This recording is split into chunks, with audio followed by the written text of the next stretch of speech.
Have you been stung with a desire to play Ascension WoW Serpent form, but don't know how it works or where to start? Well, I'm Phantoccini, and in this video, I'm going to do my best to go over everything you need to know about getting this build off the ground. First, we are going to be looking at the tech behind this build. The way this build works is we use our Rip, Rake, and its variants, Serpent, Venom, as well as Puncture, to apply dots to the target. After applying those dots, every time we use a 5 combo point Druid finisher, we will be granted Wrathful Strikes. This allows us to use Wrath while inside of cat form, and Wrath would be cast instantly and deals an additional 50% damage. This structure paired with Serpent Strike, Poisons, and Venomous Fury allows us to output more damage while those dots are ticking, where we attack with Serpent Strike up to 5 combo points, then use our Venomous Fury to spend those 5 combo points, and then cast a Wrath just after those 5 combo points, because it is a 100% chance at 5 combo points, 20% chance per combo point spent to grant Wrathful Strikes. I believe it to be the best for us to use Poisons due to all the synergies that we will be getting that increases the damage of both Deadly Poison and Instant Poison, such as Serpent Strike, which stacks up to 10 times, allowing up to 10% increased instant poison damage as well as 20% increased deadly poison damage, where our Serpent form, the way this works, it applies a additional damage output that scales off of instant poison modifiers, so this gains 10% increased damage due to the Serpent Strike stacks, as well as our poisons themselves gaining that additional damage. We will also be using talents such as Improved Poisons. 5 out of 5 will allow our Deadly Poison periodic damage the ability to crit. We'll be using Vile Poisons to increase our damage dealt with Rogue Poisons by 30%, which also applies to Serpent form due to its modifier being Instant Poison. Lethality, which I do not have yet, is an additional 30% at 3 talent points. And then Envenomed, which is an additional 10% damage done to bleeding targets, which we'll be using Rip and Rake, which applies a bleed to the target. This synergy increases the damage of poisons by a total of 70%, and it is incredibly strong with this build due to the other synergies, such as the Serpent Strike, causing instant poisons and deadly poisons to stack an additional 10% and 20% damage. Now, as for leveling, we are going to be looking at a spreadsheet that I have created to assist with your leveling progress and show what level requirements you are looking for each ability and talent that we are aiming for. I recommend that starting this build after you have gotten all the talent cards and ability cards necessary, going over to this guy over in your starting area and activating the challenge or trial prestige resolute mode. What this does is it lowers our experience gain down to 1%, negating all bonus experience that you would get while leveling normal in Ascension WoW. What this allows us to do is complete more quests, giving us more cachets, allowing us to earn more scrolls while leveling. What this does is lowers the ability pool and talent pool due to the level requirements of other talents and abilities. So if we were to go to level 10, reroll all of our abilities, the only abilities that we are eligible to get is 10 and below. If we go to 20, then all we will have access to is level 20 and below. This is extremely useful when you look at this spreadsheet due to the amount of abilities that we have at 24 or 25, 22, 20, 10, excluding the Gurbashi's Rage and Berserker, where those are higher levels. We're looking at a various amount of levels, majority of them being level 24 and below. So what I recommend you do is start Resolute mode at level 1, go through up until level 24, save up all of those scrolls that you would earn while questing, and then start rolling for most of these abilities and talents at level 24. This will in turn cause anything that is 25 and above to not be in the pool of accessible talents and abilities. This opening up the chance of rolling one of those abilities you are looking for greatly. Now, as for our starting abilities, we're going to be looking at Charge, Wrath, Slice and Dice, and Swipe. As you can see under this column, Starter, I have them checked off: Charge, Wrath, Slice and Dice, and Swipe. Now for our cards, we're going to be looking at this column right here, Most Valuable Card, Poisons, Serpent Venom, Serpent Strike, and Serpent Form. These are the abilities that I have learned are most valuable to the build to allow this build to work. But you have to consider that this is a very high roll build, as we will still need Venomous Fury or Ferocious Bite, and we will also need Puncture, Rip, and Rake, as well as a few cooldown abilities such as Hunger for Blood, Tiger's Fury, Goldrin's Fury, Kurobashi Rage, Berserk, Arcane Power, and more. Now for our talents, we are going to be looking to card Traumatic Wounds, as that is the core mechanic of the build, as well as Wrathful Strikes, allowing our Wrath to be cast while in Serpent form and be cast instantly. Predator's Wrath, which is an additional damage bonus applied to all cat form abilities. Bloody Claws, allowing our Claw or Serpent Strike to deal increased damage equal to 25% of our attack power. Improved Poisons, preferably 5 out of 5, increasing the chance to apply that deadly poison to a target, as well as at 5 out of 5, we are looking at deadly poisons, periodic damage can crit. Cut to the Chase allows us to reset our Slice and Dice duration when using a finisher move, refreshing the duration of our Slice and Dice up to its 5 combo point maximum. What this does is, with a 3 out of 3 version of Cut to the Chase, using a 1 combo point version of Slice and Dice will automatically give us that 5 combo point maximum, as well as any time after that using a finishing move while Slice and Dice is still active, it will refresh its duration.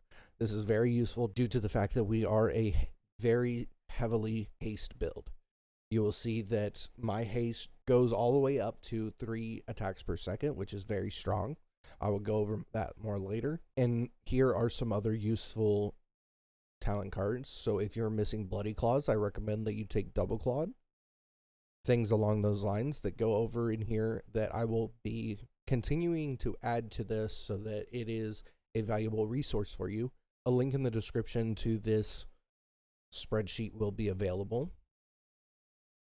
Now that we are finished going over the leveling side of this build and how we are going to level it, let's look at the gear we are going to be aiming for end game. What I have found so far is that this helmet right here is a very strong helmet. We're going to be looking for the Crown of Destruction. This gives us both agility, increased attack power, and crit rating. The enchant that we have on this piece of gear is going to be the one that you get from ZG, giving us 24 attack power, 10 stamina, 10 hit rating. Then we are going to be looking for the Imperial Jewel. This gives us a substantial amount of attack power and crit rating. And then for our shoulders, chest piece, and pants, we're going to be looking at the Night Slayer set. The 3-piece set is extremely strong, giving us that 10% melee attack speed, up until we get the full 8 set of the Bloodfang set for tier 2 once BWL is released. Then for our back, we are going to be looking at the Graverot Cape. This is the strongest that I have been able to find, being attack power, haste rating. For our bracers, we're going to be looking at these arm guards, giving us attack power and crit rating, as well as agility. For our gloves, we are going to be looking at the hand guards of Savagery, giving us a substantial increase to our attack power and agility. For the waist, we are going to be looking at the Cloud Runner girdle. This is the best that I have been able to find, giving us attack power, haste rating. For our boots, we're going to be looking at the Wind Reaver Greaves, giving us haste rating and hit, as well as a substantial amount of agility. For our rings, we're going to be looking at Band of Vigor and Quick Strike Ring, giving us a substantial amount of attack power and crit rating, as well as hit rating. For our trinkets, we're going to be looking at the Neltharian's Badge from Nixia, as well as the Dark Moon Fair trinket, Maelstrom. This comes from the Elementals deck. And once the Dark Moon Fair comes, I will be able to get this trinket and be able to test it and show it. But I do believe this is going to be our best in slot. For our weapons, right now, I am using Eskandar's Right Claw. This being enchanted with Ninja's Focus 3 or Overwhelming Ninja's Focus, granting 100 agility for 15 seconds on a chance to proc basis. Also giving us a chance to hit, increasing your haste rating by 350 for 5 seconds. Now, an honorable mention that I do believe will end up being better once I have a stronger version of it is the Scepter of Smiting from ZG. I want to get a mythic or ascended version of this so that I can test it further, but this mace seems very strong. As in Serpent form, the speed does not matter. For the Scepter, we would be giving up additional procs of our instant poison, in turn for a chance on hit, applying an additional poison through this Scepter. It is hard to say which one is going to be stronger because I do not have a mythic or ascended version of this with an enchant ready. And due to the cost of enchants, I do not want to spend all that money on enchanting a normal version and then learning that it is not as strong. Then we're going to be looking at the Warblade of Hikari for our offhand, using Arcane Precision 3 or overpowering Arcane Precision, giving a chance on hit to increase our crit rating by 112. For our third slot, where we are going to put this relic, is going to be the Idol of Ferocity, which gives us 20 agility at Mythic 15, increasing damage of your claw and rake abilities by 22%. This applies to Serpent Strike, Rake, as well as Puncture. And we are going to be enchanting this with the 16 critical strike rating. Now that we've gone over all of our gear, let's go ahead and reapply our poisons to our weapons, and then go do a DPS test that shows the rotation for this build and how it works.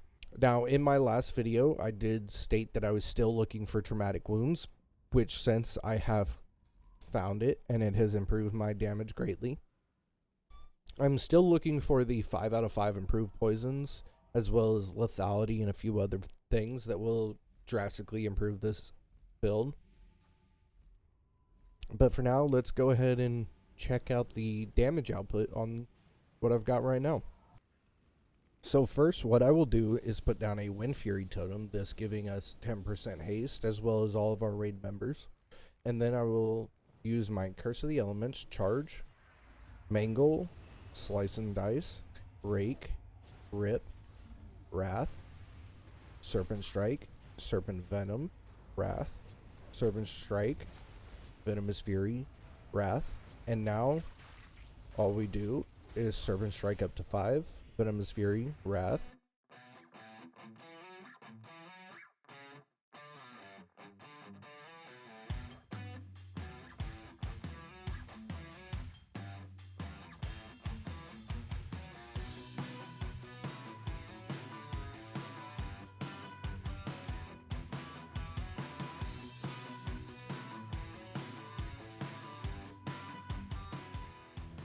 Now, after all said and done, we are hovering around 19k for 2 minutes of combat. Let's look at the damage breakdown now. As you can see, Serpent Venom is doing very well for itself at a 95% crit chance rate. Instant Poison around 90%, doing great DPS as well. Wrath at a 50-50. We do not have a very strong spell crit chance right now. Venomous Fury at a 90% crit rate. That Predator's Wrath talent that I was showcasing as well. Our melee causing more additional poisons being applied, also doing a fair amount of DPS. Poisonous Strikes. This is the Serpent form additional poison that is applied using cat abilities, scaling off of the instant poisons. Serpent Strike, dealing damage due to the Bloody Claws, increasing its damage. Rip. Seal of Command is the highest damage seal that I was able to find that coincides well with this build. Rake, the Spell Slinger, is decent. Arugel's Gift, that is going to be our Goldrin's Fury. Deadly Poison, which once this has the ability to crit, it will be doing a lot more damage with the 5 out of 5 improved poisons. and then our pet. The main thing to take out of our pet is going to be its talent tree. This talent right here gives us an additional 3% damage increase whenever our pet does a critical strike. Now let's look at AoE. The AoE on this build is not as strong as our single target DPS, but due to Goldrin's Fury and the capstone bonus from Feral Instinct, dealing damage with Swipe and Ravage reduce the cooldowns of Tiger's Fury, which Goldrin's Fury is a variant of Tiger's Fury, and we use both. Our Swipe and our Shred will be doing a lot of damage. So what we will do is use Shred to generate combo points for Venomous Fury, and when Shred has no charge, we will use the Swipe to apply poisons to all the targets in the area, as well as getting those Goldrin Fury cooldown reduced.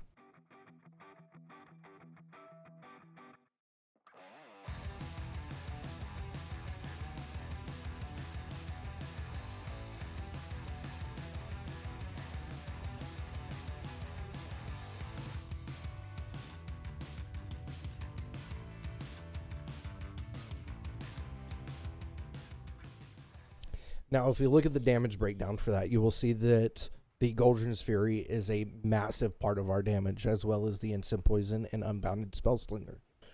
The Unbounded Arcane Burst is Unbounded Spellslinger, which we do have, that does a great amount of damage for us. Venomous Fury only attacks 5 targets and is outputting 2000 DPS. Swipe is our main poison applier. We're not looking at it to do a whole lot of damage. The Seal of Command also being very strong. Deadly Poisons, which once it crits, will be doing a substantial more amount of damage. The Wrath isn't really necessary for us to press, as it is only single target damage. It does not deal any more AoE. So if you would like to, just continue to do Shred and Swipe Venomous Fury at 5 combo points. And then we have Unbounded Deathbringer as well, which is just another proc that we use. As you can see, it's a lot different than our single target, but still very valuable after we get Shred. Once we get 3 out of 3 Honor Among Thieves, that will allow our Swipe to be able to generate combo points for us, getting even more combo points while our Shred is down, thus allowing us to get more Venomous Furies out due to that being our main AoE ability, dealing damage. Thank you guys so much for watching. If you enjoyed this video or if it helped you out, please give it a like and subscribe to my channel for more content like this. If you would like to see me live, please go over to my Twitch and give me a follow so that you are notified when I go live. And for additional info, I have created a Serpent form build guide on Google Docs for everyone to read that includes Mystic Enchants, macros, and combos, as well as weapon enchants that you are looking for. Thank you guys so much. Have a good rest of your day, and I hope to see you soon.